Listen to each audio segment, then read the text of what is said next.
Welcome back. In this lecture, we are going to finish authentication related features. We will work on the registration confirmation, forgot and reset password features, and we will also integrate a third party email service to send all of the emails. But before we begin, in the index.ts file, I was reordering my imports and I did a mistake here. I moved the .config function here. So make sure that the .env configuration should be on the top of everything. Otherwise, you know that we are importing the database index file that we created here to connect with the SQLize. So there, the environment variables should be available before running that file. Okay, so that's why I have moved it on the top, and this is how you should keep it as it is. All right. Next step is that as now we are going to work on the registration confirmation. So for that, in the user model, we have to add an additional field with the name status. Okay, so let's add that. Add column decorator, and here I will set allow null to false because this should not be empty. And now I will give the name status should be of type string. Okay. Now here I will specify the type because this is going to be of type enum. So for that I will use data type dot enum and pass it all of the statuses that we want to use. So first status is the active and second one would be the pending. Also we want to specify a default value for this column. So for that there is another decorator default. Give it the default value. I will set it to the pending because whenever user create an account, at that time the status of that user should be pending and that user should not be able to access their account until they confirm it. Okay, so we will send an email to the user for the confirmation. User will click on a link that we will provide in that email. That link will take user back to our backend, and that will verify that user by setting the property status to active, and that will make that user active. Okay, all right, now it's time to update our schema, our database structure. So for that, go to the database index.ts and enable the force true again and run it. So this will alter our database, and that's why it will also remove every data from our database because of the force true. Okay, so now if you go back to the database, you will see that both of these enums are added.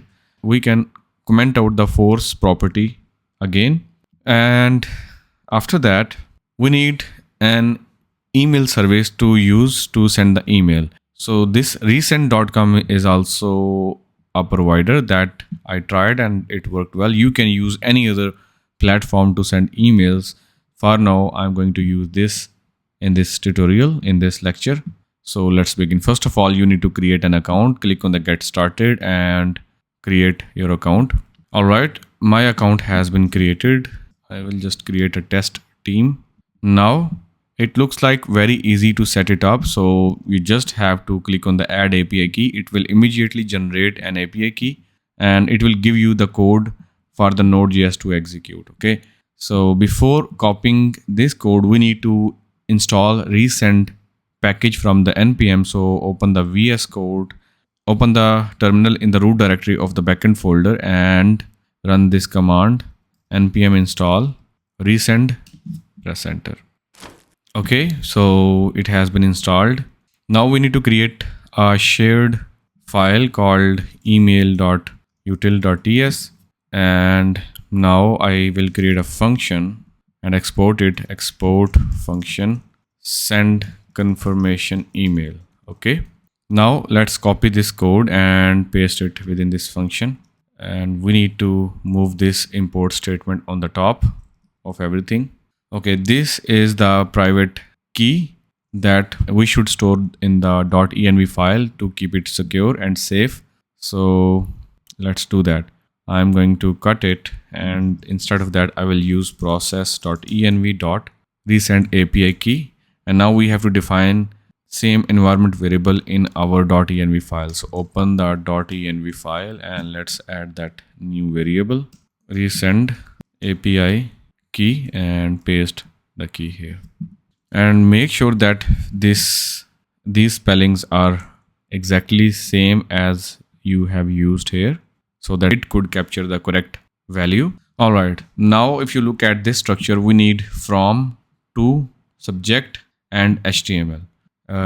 So from would stay same, you can just keep it as it is, and in that too we need the email address from the parameter of this function. So let's receive that email of type string, and then we also need the token that we will use to generate the HTML. Okay, so let's create a constant HTML, and I will provide a heading in that HTML, confirm your email, and then we will add a link within a paragraph that is saying click here to confirm your email, and that has the path API / auth / confirm / token. So you can change it to confirm email. So that's mean we have to define this endpoint as well. Okay, save that. Now let's copy that HTML variable and replace this with that HTML variable. You can just keep it simple like this, and in the subject I will pass text please confirm your email and save it, and I will use the email that I received from the parameter and pass it here.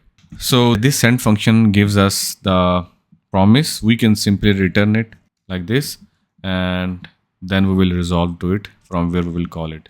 Now we need to go to the register controller where we are registering user. So after we insert user in the database, we have to send the email. We also have created our to do.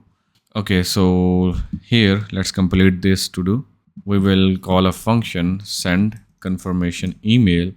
Make sure to import this function from the email.util file. Now we will pass it the email of this current user. So also we need to generate the token.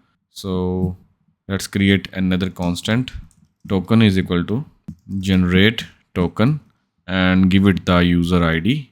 So make sure that this generate token function is imported already from the auth.util file, and once that is done, we will you pass that token as the second argument of the send confirmation email and use the await keyword before that. But before doing that, we have to save this token in our database as well. So for that, call the function add token from the token service and pass it the token that you want to insert, and in the type we want to set the type to activation because this would be used to activate the account, and then finally we will pass the user ID. Okay, and add a wait here as well. Great. Now let's try to create an account. Okay, so go to the postman and let's create an account. So this is the register endpoint. Hit the send button. All right, it took some time, but we got a new user object back with this status pending. But this was a fake email. Let me use a correct email so that we could manually go to the Gmail to see if email was received. So that is like at gmail.com. Hit the send button. All right, now let's check our inbox. Go to the Gmail, and I got the email. You can see it is saying on board, and then we have the subject please confirm email. If you click on that, we have the heading and we have the link in this paragraph. Click here to confirm the email. Now let's click on that and see what happens. I clicked on that and it took me on this path on this endpoint API / auth / confirm email, and after that we have a token. So this is the same token that was inserted in the database. Let me show you in the database. Go to the token table, reload it, and you will see that we have this token inserted for the user ID 2 and the type is activation. But right now we are getting this error because we did not create or define this endpoint. So for that, let's go to the auth.routes, and here I will define my new route with the router.get confirm email and use / to define the parameter token, and we have to pass it a callback function. But this callback function would be coming from the controller, and the controller name would be confirm email controller. Okay, now let's go to the auth controller file, and here I will define this new function auth export constant confirm email controller, and again we will give it the async function with the request and response parameters. And now we will define a constant and extract the token from the params property of the request. Okay, whenever you define a parameter in this way, we will be able to access the parameter with the same name by using request.params. Okay, so as now we have the parameter, we will check if this is a valid JWT token or not. So I will use verify token function, pass it the token, and this is the response. Now we will check like this. If token is not valid, then we will terminate the process and we will say that invalid token are expired. And in the auth.routes, make sure to import this missing function from the controller. Okay, now let's quickly test it. I am going to corrupt this endpoint a little bit. Here I will add some incorrect characters, and now we got the message that we were expecting to receive invalid token are expired. Okay, that's good. But if token is valid, then we will check if that token is available in the database. So let's do that. Constant db token is equal to use a wait keyword and use get token from the token service and pass it the token that we got from the body. And now I will check if db token is not found, or if it is found but db token dot get type, if its type is not equal to activation, then this is not the token that we were looking for. Okay, so we will immediately terminate the process with the return statement. We will send back the status 400 with the invalid token message. But if token was valid, then we will get the user ID from that specific token, because you know that when you get the token from a model, it will give you the instance of that model. So you have the token model in this variable, so you can access all of the functions of that sequelize. So I am using get method from the sequelize from this instance to get the user ID. So once we have the user ID, we will update that user to make that user active. So go to the user service, and here we have to add another function to update that user. So let's give it a name, constant update user, and here give it async function, and I will be expecting an object with the parameter name or status, and let's define their types. Name of type string and status should be of type string. We will specify literal values here. It can be active or pending, but nothing more than that. I also need to receive the ID of the user that I want to update. So let's add the type for the ID as well. ID number, and here first of all I will get this user. So let's create a constant user is equal to await user dot find by pk and pass it the ID that you want to use. Now if you don't get the user, just throw the error that user not found. But if user was found, then we will set the name of that user only if name is provided. So we will check if name is true, then we will set the name to the new name that was given to us. Similarly for the status. So if status is provided, we will update the status, and finally we will return the response of the user.save function. Save it. Copy the update user function name, and here I will use await and make sure to import the update user function from the user service and pass it an object, and then pass all of the properties that we need in that function. We need the user ID, status should be active, and we don't need to pass the name because we just want to update the status. Okay, we are getting the error because we did not provide the name, so we have to make the name optional. It should not be, even everything should be the optional, because we are using the if conditions. So it's fine. Now there is no error and user will be updated. After user is updated, we will delete all of the tokens by using await delete tokens function, pass it the user ID. So in this way, it will delete all of the tokens from our database, and once that is done, we will send the response that email was confirmed with the status 200. Save it. Okay, now it's time to test it. Go to the browser, and if we reload this, then it should work. I have to fix this token because I added some invalid characters after that. Now you can see this time we got the success message that is saying that email was confirmed. And now if you go to the table plus and reload it, you will notice that all of the tokens for the user ID2 will be removed like this. Okay, and if you go to the user and look at the status of this user, you will see that this user is now active because we just activated with the help of the email. Okay, after that we have to define another endpoint to forget and reset the password. So go to the auth.routes and here let's add router.post and we will give it the name forgot password and pass it the controller forgot password controller. Okay, we have to define this controller. So copy the name, go to the auth.controller and on the bottom add export constant function name and give it the async function with request and response as the parameters. And first of all, we need to define Zod schema. So create a constant schema is equal to z.object and here I will pass the email. So we are adding that it should be string and it should be a valid email. Now I will safely parse it and I will pass the request.body to the safe parse and we will save the parsed response to the parsed data variable. And now we will check if success property is false, then that's mean validation was failed. So we will terminate the process with the return statement and we will send a response with status 400 and the response would be the error.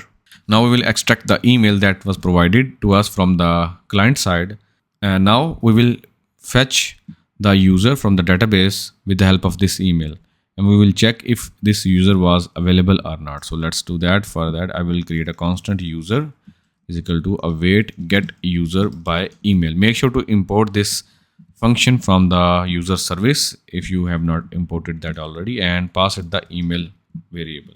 Okay, once that is done, we will add another if condition. If user was not found, then we will terminate the process by using the return statement and then we will send a response with status of 400 and with the JSON message user not found. Okay, but if everything is fine, the email was correct, user was found, then we will immediately create a token by creating a constant token and call the function generate token and pass it the user.get ID and we will this time also pass the expiry time period 1 hour. Actually, even if you don't pass it, it will still be defined because here we have added that value as a default value. If you don't provide that, then it will automatically use the 1 hour expiry time period. Okay, so this token would be expired after 1 hour and the token has been generated. Now we have to save this token in the database. So before saving this token in the database, we have to delete all of the existing tokens from our database. So let's do that. Use the delete tokens function and pass it the user ID from the user model.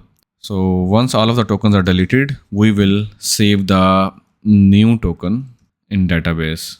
Okay, so use await add token. Make sure to import that token function from the token service and pass it the token and the type of the token. This time it is the reset token that we want to save it and also we need to pass the user ID. Okay, once token is created, we have to send an email along with that token. Okay, so use the await keyword and call the function send. Actually, we have to define another functions in the email util. Earlier we created the send confirmation email function. Now I need to define another function, export function send forgot password email. Okay, we will be expecting email and token of type string.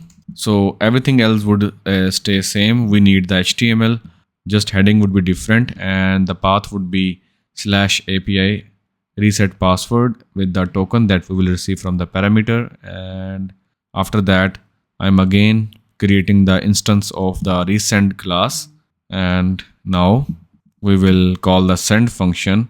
And here we have to pass the from. So I will for now use the same email. And here pass the to email, pass the subject and pass the HTML. Okay. And let's close this function. Great. Now, whenever we will call this function, it will send the email and send you back the promise that you will resolve by using the then function or await. Okay, save it and go back to the auth controller and use this function. Make sure to import it from the email.util and pass it both parameters email and token. Alright, once that is done, you can send back a success status to the client with the code 200 and the message would be the email sent. Okay. Now let's register this endpoint. So import this forgot password controller from the auth.controller file.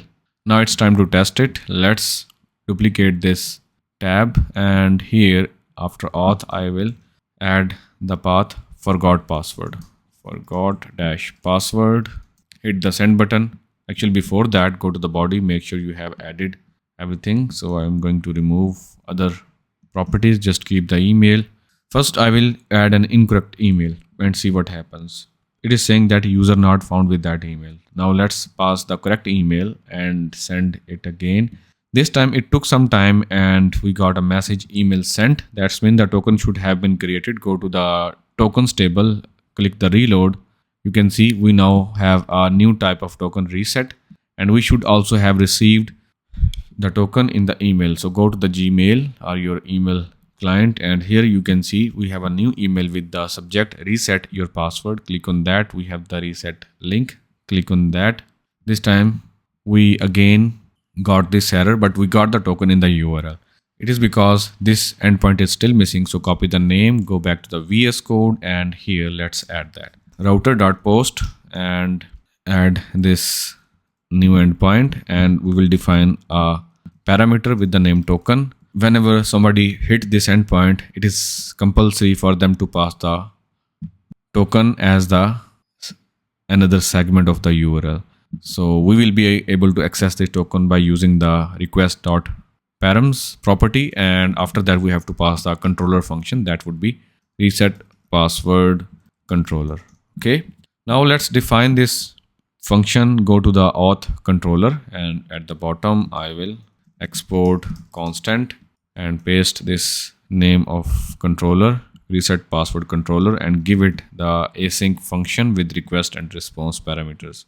Actually before doing anything else there is another thing that we have to consider, that when we create a token at that request at that time we should be expecting another thing from the client side, because imagine you are on the front end created by Angular and you hit the forgot password and you got an email, and if you click on the link from the email it will take you back to the Angular app, and on the Angular app you will see a form created by Angular that will display the input fields like new password and confirm password.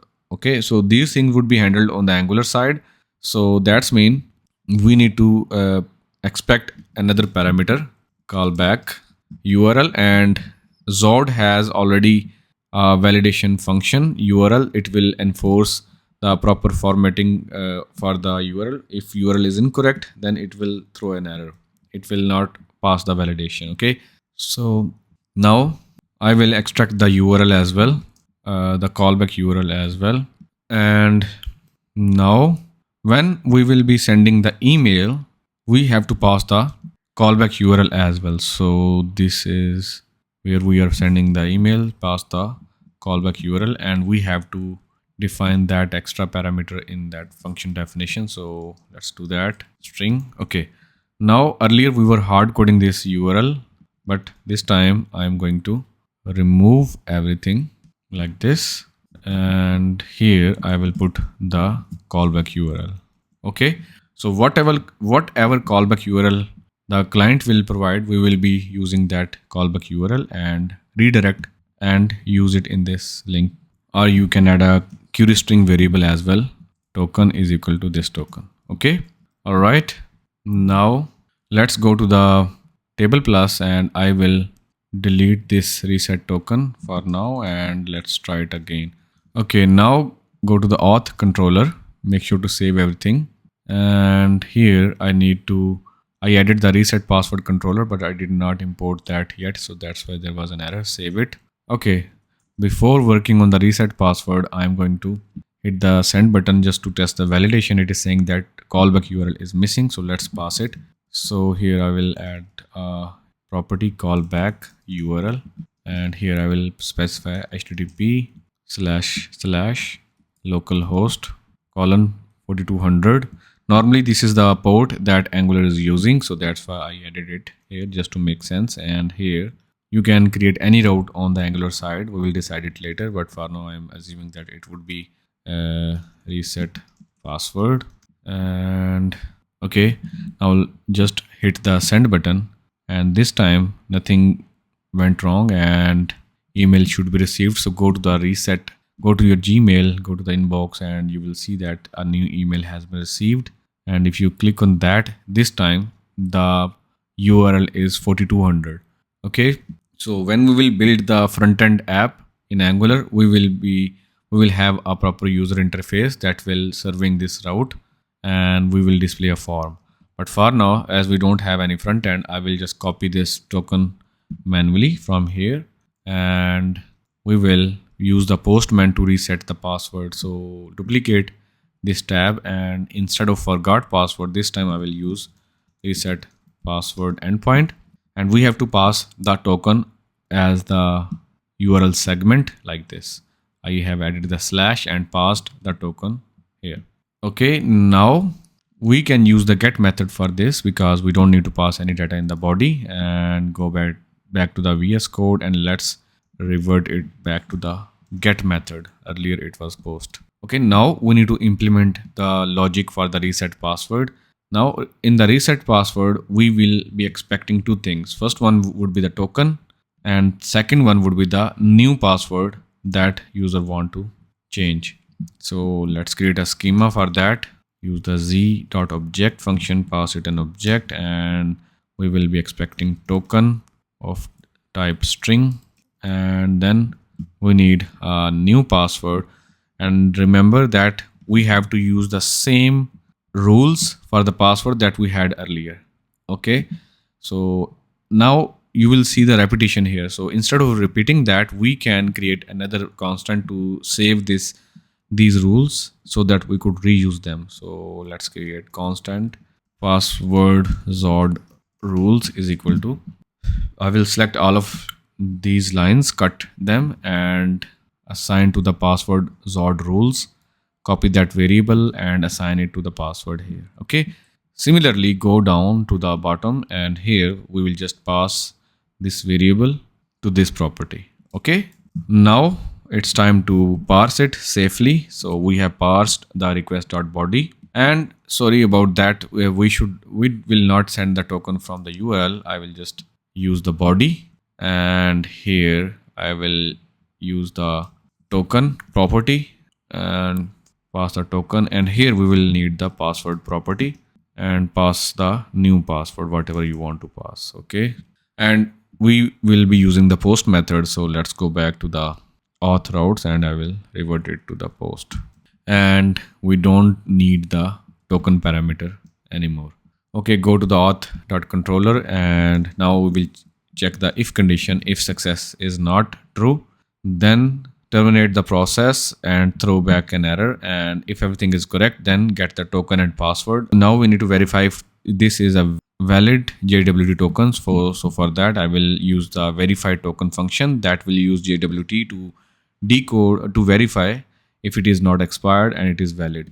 So if it is not valid, then again we will use the if condition. If is token is not valid, then use the return statement and use the status 400 and send the message that invalid token are expired. But if that token was valid, we have to check another thing. We have to check from the database if this database exists in our table token or not. So I have called the get token function and passed it the token property, token variable, and saved the response of that token in this variable. Now this variable has the token model in it, but if token was correct, then we will have the model, otherwise it will be false. So I will use if db token is not found, then we will terminate the process like this by using the 400 status, and we will send the message invalid token to the client in the response. Also we will add another condition that if DB token type is not equal to reset, then this is not the token that we are looking for. And after that, we know that everything is correct. So we will simply extract the user ID from the token, because this is a token model that contains the data for the entire row in database token table. So once we have the user ID, we can update the password. So before updating the password, we have to encrypt the password like we did earlier. So create a constant encrypt, create a constant encrypted password, and call the function encrypt password and pass it the normal password. Okay, now we will update the user by calling the function update user and pass it the object with the property ID user ID and pass it the encrypted password. Okay, the password property was not defined in the update user function. That's why we are getting error. So let's define that as well. Let's define the type of the password property as well. It would be string, and let's add another if condition. If password was provided, then we have to update that as well. Okay, now we have to delete all of the tokens from the database. So call the delete tokens function and pass it the user ID. It will delete all of the tokens against this user ID. And once everything is done, we will send the response with the status 200 and the response message would be the password reset. Okay, so let's do that. Great. Now let's see what is this error we are getting here. Okay, I did not remove the comma, that's why it was complaining. Just add semicolon, then it will be good to go. Okay, so now it's time to test it. So here for now I will pass incorrect token like this and send it. We will get the error that password must contain at least one uppercase. Okay, let's provide a correct password. A and 1 2 3 4 BC. Okay, let's try it again. This time we are getting error that the token is invalid or expired. So now let's correct it and see if that works. So I have hit the send button and now I got the message that password was updated. Now let's try this new password to sign in. Okay, so for that I'm going to add a post method here. Here I will add auth/login and go to the raw, provide the JSON, and here I will add the email and the password, and let's paste that password, and in the email I will provide the correct email. Okay, and now let's try it. Okay, I got the response back. That's mean the password was correct. And if you look at the database users table, this new password is still encrypted in our database here. Another thing that we have to update is that when user account is not confirmed yet, user did not click on the confirmation email link, then we will not allow user to sign in. So if the status is not active, we will never allow user to log in. So let's go to the sign in controller function or login controller. By the way, we have completed this task, so I'm going to remove this to do. All right, so here where we get the user, first we will check if user was found or not. Okay, and if user was found, then we will check if user dot get status is active or not. So if it is not active, then we will add a block of code where we will terminate the process by using the return keyword, and we will send a status back to the client 400 along with a message that please confirm your email. Okay, now it's time to test this update as well. So go back to the postman. Actually, before that, I'm going to change the status of this user to pending for now. Now let's click on the login, and I got the error message that please confirm your email. So let's make it active again. Save it, and now if you click on that, it will again let you sign in properly. So normally when user will create account, this property would stay pending and an email would be sent to the user email address, and user will go to the email, click on the link that we provided, and that link would then update the status back to the active. All right, I think that's all I wanted to cover in this lecture, and this might be the end of this module, backend development. So I'm hoping that everything is completed. After this, we will start a new module, front-end development, where we will develop everything from A to Z to complete the front end by using Angular. So meanwhile, if we feel that we need to make some change in the backend, we can come back to the backend and we can make some changes. But for now, it looks like that everything is completed on the backend. So we are ready to move towards the front end development module. So I hope that you have enjoyed this journey so far with me. So thank you for staying with me. See you in the next module. Goodbye.